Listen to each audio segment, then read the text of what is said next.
Today's April 11th, and today's quote is entitled, "Get Real." We might want to pretend we are greater than we are, thinking if others really see what I am, they won't like me. The opposite is true. Humble people are appreciated, and proud people are not. People like others who are real.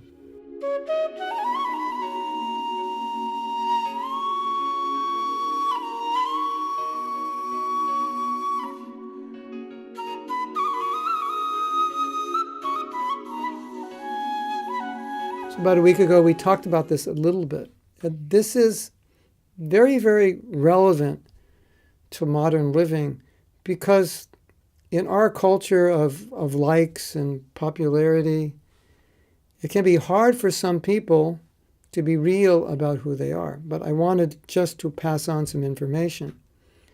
This is a study by psychologists, and they found that this problem is very common, even common before the age of social media, that when people have a fault, they often try to hide it because they think that if they don't hide it, other people will see it, and when other people see it, they won't like them. And then they're not going to have any friends. They're not going to be accepted in social circles. That's a very common thinking. So a lot of times what people will do is kind of put on a show to show that they're somebody that they're not, to impress people so people will like them. Again, out of fear that if people find out what they're like, they're not going to like them. So what psychologists have found, and maybe you're already aware of this from your own experience, is that it's actually just the opposite. That when people are not real, people don't like them.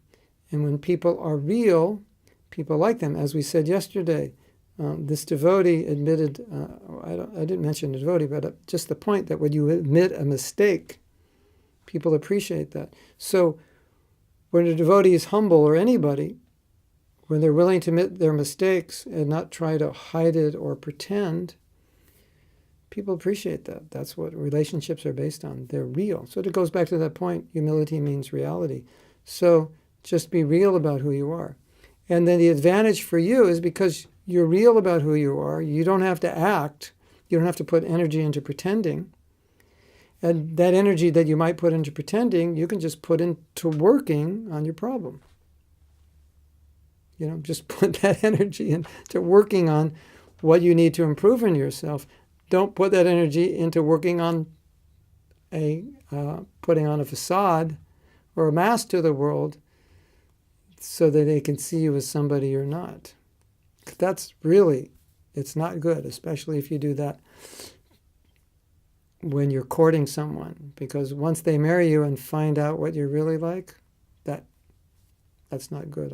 I always recommend when people are getting to know one another, don't hide your faults. Let them know. This is, I have this fault. This is what I'm like. Can you deal with that? Because this is what I'm like. If you pretend and then, you put on a good facade and then you get married and the person finds out you're not like that, that's very discouraging. So anyway, this quote is entitled, "Be Real." So being real is the best policy.